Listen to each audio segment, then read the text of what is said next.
안녕하세요. 네, 이번 영상은 2024학년도 과천고 1학년 통합과학 중간고사 시험 분석에 대한 영상이고요. 과천고 같은 경우에는 그동안 과학시험이 엄청나게 어렵게 나오지는 않았었어요. 하지만 이번에는 살짝 난이도가 있었다는 점, 어려운 문제들이 조금 등장을 했다는 점, 그거 한번 설명을 해드리려고 이렇게 카메라를 한번 켜봤습니다. 시험지 준비해 주시고요. 같이 저랑 화면 보시면서 설명 들으셔도 좋을 것 같습니다. 이번에 제가 듣기로는 다른 과목들도 과천고 시험이 좀 어려웠다고 들었어요. 아무래도 이제 여러분의 실력도 많이 올라간 학생들이 이번에 입학을 하기도 했을 거고요.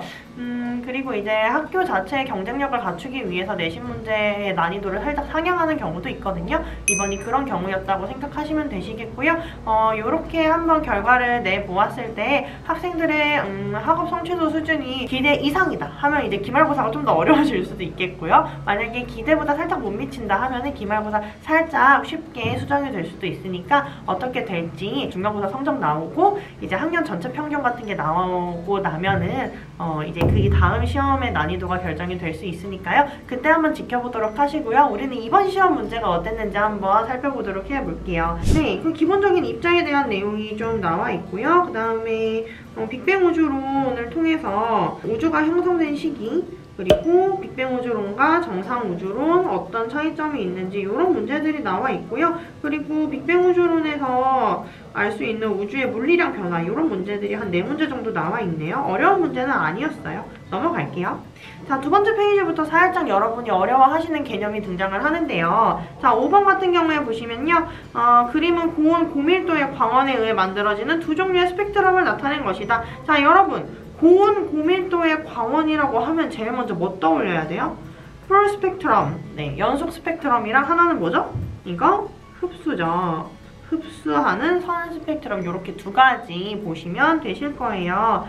자, 근데 지금 스펙트럼 가에 대한 설명으로 옳은 거 골라보라고 하잖아요. 자, 가는 지금 연속 스펙트럼인 거죠. 지금 그림이 조금 잘려가지고 여러분은 여러분의 시험지를 보시는 걸 추천을 해드려요. 자, 보시면요. 검은 선의 선 위치는 X의 종류에 따라 다르게 나타난다. 이런 말이 나와 있죠. 이거 너무 맞는 말이죠. 자, 검은 선은 특정 파장의 빛이 X에서 방출이 아니라 흡수되어서 나타나는 선인 거죠. 자, X의 전자가 낮은 에너지 준위에서 높은 에너지 준위로 이동할 때 가와 같은 스펙트럼이 나타난다 라고 이야기를 하는데요. 낮은 에너지 준위에서 높은 에너지 준위로 이동을 할 때 보시면요. 낮은 에너지 준위에서 높은 에너지 준위를 가려면 에너지를 흡수해야 되죠. 네, 흡수 스펙트럼 맞아요. 아, 혹시 제가 앞에 가를 연속이라고 했나요? 죄송합니다. 네, 죄송해요. 잘못 봤어요. 자, 가가 지금 흡수 스펙트럼인 거죠. 그쵸? 자, 그래서 정답은 기억 디귿 들어가는 정답 4번 되실 거예요. 자, 10번 가실게요. 자, 다음은 금속물질의 예시이다 나와 있고요. 위 물질들의 공통점으로 옳은 거 골라보래요. 자, 지금 나와 있는 물질들 세 가지 다 어떤 원소죠? 알칼리 금속 원소죠. 자, 리튬, 나트륨, 칼륨 이렇게 나와 있는데요. 자, 주기율표의 17쪽에 해당하는 알칼리가 아니라 1쪽에 해당하죠. 자, 물과 반응했을 때 수소기체 발생시키고 남은 수용액은 염기성 수용액이 되는 거죠. 자, 25도 1기압에서 이원자 분자 상태로 존재하는 거 이 녀석은 누구예요? 17쪽의 할로젠 원소들이죠. 정답은 1번 되실 거예요. 이렇게 간단하게 풀어주시면 되는 문제들이셨어요. 자, 좋아요. 이 페이지에서는 그렇게 어려운 게 없으실 것 같아서요. 넘어갈게요. 다음 페이지가 조금 헷갈리시는 부분이 많은 문제였죠. 자, 11번 같은 경우에는 애초에 지금 원소 찾아가지고 원소의 특성까지 연결하는 문제에 어려움을 겪고 계셨던 분들은 11번 많이 어려우셨을 거예요. 한번 보실게요. 그림을 보니까요. 2, 3주기 원소에 대한 내용이고요. 원자번호는 A가 B보다 더 크다고 이야기를 하고요. 자, A와 C는 화학적인 성질이 비슷하대요. 자, 비슷하려면 어떻게 해야 돼요? 같은 족이어야 돼요. 자, 원자가의 전자수는 D가 C보다 크대요. 자, A랑 C가 일단 같은 족으로 구성되어 있으니까 세로로 같은 줄에 한번 써줘 볼게요. 자, 원자번호는 A가 B보다 더 크다고 하니까 자, A보다 B가 이렇게 앞에 있을 수도 있고요. 제가 지금 A랑 C를 이렇게 순서대로 썼는데 사실은 반대 순서일 수도 있는 거죠. 두 가지 경우가 있으니까 두 가지를 한번 써볼게요. 첫 번째는 A가 C보다 위에 줄기에 있을 때, 그리고 B가 이렇게 있을 때 D가 여기가 되겠죠. 자동으로. 자, 그 다음에 오른쪽 같은 경우에는 두 번째 경우의 수는 어때요? C, A 있고 그러면 B가 여기가 될 수도 있고 여기가 될 수도 있죠. 그건 상관이 없는 거죠. 그럼 이제 마지막 D에 대한 단서를 적용을 시켜주면 되는 건데요. 자, 원자과 전자수는 D가 C보다 크대요. D가 C보다 크려면 어떻게 해야 될까? 보통은 금속 원소들이 원자과 전자수가 좀 작고요. 비금속 원자들이 원자과 전자수가 좀 크잖아요. 이게 이렇게 될 수도 있는 거고요. 아니면은 아예 세 번째, 네 번째 경우의 수도 한번 만들어 볼까요? A랑 C가요, B, D보다 더 앞에 쪽이면 될 수도 있지 않을까요? 자, A랑 C가 이렇게 구성이 되어 있고, 이러면 이제 B가 성립이 안 되는 거죠. 이 경우는 안 될 것 같고요. C, A, 그 다음에 A 앞에 B가 있고 D가 이렇게 있으면 되겠네요. 좋아요. 자, 그러면 이 설명에 대한 옳은 거 있는 대로 골라라 라고 하는 거죠. 자, 그럼 여기다가 써줘 볼까요? 기억이 C가 되겠고, 디귿이 A가 되겠고, 니은이 B가 되겠고, 리을이 D가 되겠네요. 제가 지금 스캔을 받은 학생이 열심히 풀어가지고 이미 여기 적혀있기는 했네요. 자, 그래도 우리는 우리가 찾은 대로 한번 원소 기호까지 한번 찾아볼게요. 2주기 2족 원소 누구죠? 베릴륨이죠. 자, 3주기 2족은요? 마그네슘. 자, 그 다음에 2주기 16족은 탄소죠. 그 다음에 3주기 16족은 황 되실 거예요. 자, 가봅시다. 자, A는 기억에 해당한다. 아니죠. 자, B는 비금속 원소이다. 맞는 말이고요. C와 D는요, 전자가 들어있는 전자 껍질의 수가 같네요. 아니죠. 2, 3주기로 지금 다르게 가는 거죠. 이렇게 지금 원소 찾아가지고 문제 풀어주시면 간단하게 해결이 되는 문제인데요. 요거 자체에 애를 먹고 계시면 안 되는 거죠. 제가 아까 앞에 이렇게 경우의 수 그려가지고 했던 것처럼 처음에 조금 시간이 걸리고 헷갈리더라도 하나하나 쓰면서 문제를 풀어주신다면은 답 찾는 데는 그렇게 긴 시간이 소요되지는 않을 거라고 생각을 해요. 자, 그 다음에 13번 보실게요. 이런 문제 처음 보시는 분들 좀 계실 거예요. 보시면요. 표의 가라는 주기율표 상에서 1, 2주기에 해당하는 원소래요. 1, 2주기. 자, 일부의 원자과 전자수랑 전자가 들어있는 전자 껍질수 차이의 절대값을 나타낸 것입니다. 라고 나와 있죠. 자, 여러분 요거는요. 옆에다가 쓰면서 문제 푸실게요. 이 위쪽에 공간이 살짝 있잖아요. 이런 시험지의 공간을 좀 활용을 하셔서요.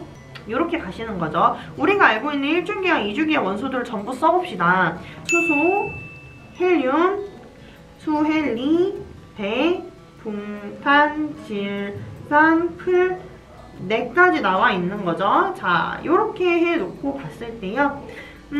원자과 전자수를 옆에다가 하나씩 다 써줘 볼까요? 자, 얘는 지금 1족이고 2족, 3족, 14, 15, 16, 17, 18이니까 자, 얘네들 지금 다 원자과 전자수 우리가 구할 수 있죠. 원자과 전자 1족은 1이죠.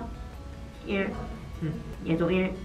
얘는 2, 3, 4, 5, 6, 7. 원자과 전자수니까 비활성 기체는 원자과 전자가 0이 되겠죠. 자, 그 다음에 우리 뭐 빼줘야 돼요? 전자가 들어있는 전자 껍질수 빼줘야 되죠. 전자 껍질수는 1주기, 2주기니까 이렇게 빼주면 되겠죠. 자, 빼기 1, 빼기 2 이렇게 해주시면 되고요. 빼기 2, 빼기 2, 빼기 2 여기도 다 빼기 2씩 해주시면 되죠. 자, 그래서 보시면요. 이 값을 한번 다 정리를 해가지고 옆에다가 깔끔하게 써줘보도록 할게요. 자, 1 빼기 1은 지금 뭐죠? 1 빼기 1은 0이죠. 자, 1 빼기 2는요? 1이죠. 지금 절대값만 구하는 거예요. 자, 2 빼기 2는 당연히 0이겠고요. 자, 3 빼기 2는 1이겠죠. 자, 4 빼기 2는 2가 될 거고요. 5 빼기 2는 3, 6 빼기 2는 4, 7 빼기 2는 5, 0 빼기 2는 절대값 2 나오는 거죠. 자, 이렇게 나와 있어요. 자, 그럼 가나다라에 지금 해당하는 애들 한번 쭉 써줘 볼까요? 자, 가에 해당하는 애는 수소랑 베릴륨 있고요. 나에 해당하는 애는 누구예요? 리튬, 붕소, 네온, 헬륨 제가 안 썼네요. 헬륨은 지금 0 빼기 1 되는 거니까 얘는 1이네요. 자, 그럼 아까 여기에 헬륨 써주시고 자, 다 같은 경우에는 4 있는 애가 유일하게 하나 있네요. 탄소, 라는 5, 유일하게 있는 5. 플로린 이렇게 가주시면 문제 다 푸시는 거죠. 이렇게 해서 보기, 기억, 니은, 디귿 해결하시면 되시는 거예요. 이렇게 찾으셔야지 문제 풀 수 있는 건데 이거에 대한 아이디어 자체가 없으면 문제 접근 자체가 어려우셨어요. 이 문제가 저는 진짜 좀 어려웠다고 생각을 하고요. 15번 같은 경우에는 배점이 그렇게 높은 문제는 아니에요. 근데 지금 여러분들이 익숙하지 않아서 이 문제 자체를 어떻게 이해하고 풀어야 하나 고민을 하셨던 부분일 거라고 생각을 합니다. 자, 그림은 공유결합으로 이루어진 XY Z분자를 나타낸 것으로요. Y는 14족 원소래요. 자, 지금 공유결합하고 있는데 공유결합하기 전에 원래 얘가 혼자 갖고 있던 애들만 표시를 좀 해볼까요? 자, 원래 Y의 전자들은 얘랑 얘 이렇게 되겠네요. 지금 총 전자 몇 개예요? 6개죠. 6개. 전자가 6개인 이 녀석은 누구야? 탄소야, 탄소. 자, 그 다음에 우리 Z. 자, Z는 보니까 어때요? 하나, 둘, 셋, 넷, 5. 지금 이온결합이 아니라 공유결합이니까 얘네들이 전자를 어디서 가져왔거나 어디서 잃어버렸거나 이런 거에 대한 생각을 해주지 않아도 괜찮은 거예요. 지금 공유를 하고 있는 이 겹쳐진 부분에 있는 것만 잘 구분을 해가지고 원래 자기 전자만 데려가서 개수를 세주면 되는 거거든요. 자, 보시면 Z 같은 경우는 지금 원자가 전자 몇 개야? 5개고 전자 껍질 수도 바닥 상태 그대로일 거 아니에요? 이 녀석은 누구예요, 그러면? 질소 되겠네. 자, 그 다음에 X는 너무너무 당연하게 수소 되겠네요. 좋아, 양에 대한 설명으로 옳은 거 있는 대로 골라라 라고 하면요. XYZ 분자에서 공유 전자 쌍 자체가 4개네요. 자, 요거 하나 해서 4개 맞네요. 자, 여러분 아직까지도 공유 전자쌍과 공유 전자의 개수를 세는 걸 헷갈려 하시는 분들이 있다면 정확하게 구분을 하고 가셔야지 나중에 화학 배우실 때 헷갈리지 않으실 수 있어요. 공유 전자쌍은 2개가 한 쌍이에요. 그래서 기억은 맞는 말. 자, XYZ 분자랑 X2 분자, X2 분자 누구죠? H2 되겠죠. 얘네는 단일 결합을 포함하고 있니? 단일 결합 갖고 있죠? 갖고 있어요. 니은 맞는 말. XYZ 분자와 Z2 분자는 3중 결합을 포함하고 있네. 여러분, Z2 분자는요, 너무 당연하게 3중 결합을 갖고 있는 N2 분자예요. 그래서 이것도 맞는 말 되시겠죠. 정답은 5번 되시는데요. 여기서 이제 H2 분자나 N2 분자들이 단일 결합인지 이중 결합인지 3중 결합인지 이거에 대한 암기가 안 돼 있으신 분들은 이 문제 풀기 어려우셨을 거라고 생각을 해요. 논술형 1번 볼게요. 논술형 1번이요. 제가 시험 직전까지 답을 해드렸던 문제였던 걸로 제가 기억을 합니다. 여러분, 양성자랑 중성자 간 트랜스퍼가 되면서 나중에는 이제 양성자는 수소 원자핵으로 그대로 발전을 하고요. 이제 양성자랑 중성자 2대2로 결합하는 이 녀석들이 헬륨 원자핵으로 이제 발전이 되는 거잖아요. 이때의 개수비, 질량비 이런 거에 대해서 우리가 공부를 했었죠. 근데 중요한 건 뭐냐면요. 첫 번째 지문에요. 양성자랑 중성자의 개수비가 7대1이었을 때 얘네들이 단단히 결합하면서 헬륨 원자핵을 생성하였다 이런 말이 나오고요. 이 과정을 통해서 얘네들의 질량비가 3대1이 되었다라고 나와 있죠. 자, 이게 이제요. 처음에 7대1이 아니라 8대1이었다면 나중에 어떤 개수비가 되었을까? 어떤 질량비가 되었을까를 물어보는 문제인 거예요. 자, 여러분 이거 그냥 7대1, 8대1로 놓고 풀면 풀려요? 안 풀려요? 안 풀리죠. 자, 그래서 7대1을요. 제가 뭐라고 바꾸라고 했었죠? 14대2로 바꾸라고 했었고요. 이거랑 동일한 방법으로 8대1을 16대2로 바꿨으면 여러분은 훌륭하게 문제를 푸실 수 있었을 거예요. 자, 이 16대2는 뭐의 비율이죠? 양성자랑 중성자의 비율이죠. 얘네들이 이제 각각 수소 원자핵과 헬륨 원자핵이 되면서 어떤 식으로 변해요, 비율이? 자, 양성자 16개 중에 2개 여기다가 사용하고요. 나머지 14개 남을 거 아니에요? 그러면 양성자가 14개, 그리고 헬륨 원자핵이 1개 이렇게 형성이 되는 거겠죠. 그쵸? 자, 그러면 얘가 이제 수소 원자핵, 얘가 헬륨 원자핵이 되는 거예요. 자, 얘네들의 질량비 한번 따져볼까요? 자, 수소 원자핵 같은 경우에는 양성자 하나당 질량 1개라고 친다고 했었죠? 그래서 얘는 질량비가 14가 될 거고요. 헬륨 같은 경우에는 원자핵 하나 있지만 질량비는 1개당 4라고 친다고 했어요. 14대 4가 되기 때문에 약분해서 7대2가 될 것이다 라고 결론을 지어주시면 되고요. 이 순서 그대로 논리적으로 문장 만들어서 써주셨으면 완벽한 답을 쓰셨겠죠. 자, 그 다음에 논술형 2번 보시면요. 여러분, 이 문제 진짜 한 개도 안 어려워요. 이거 뭐랑 똑같은 거냐면요. 우리 앞에 선택형 문제 중에 12번, 14번이랑 별다를 거 없는 문제예요. 이 문제 틀리셨으면은 지금 이온결합에 대한 그리고 공유결합에 대한 그 개념을 다시 한번 봐주셔야 될 것 같습니다. 자, 논술형 3번은 약간 의외의 문제가 나오기는 했어요. 자, 그림은 이중가닥 DNA X의 구조를 나타낸 것이고요. X는 단일가닥 X1과 X2로 이루어져 있고 X1과 X2는 각각 100개의 염기로 구성되어 있대요. 그럼 이 X 전체의 염기 개수는 200개가 되는 거죠. 자, DNA X에서 염기 G의 객수가 50개래, 50개. 자, X1에서 염기 수의 B는 G분의 A가 3분의 1이에요. 자, 그건 이 말은 무슨 말이냐면은 X1을 이루고 있는 염기의 개수가 총 100개라 그랬잖아요. 100개 중에서 G가 30%, A가 20% 차지하고 있다는 말이겠죠. 그쵸? 자, 그럼 G가 30%, A가 20%면 지금 몇 개씩이야?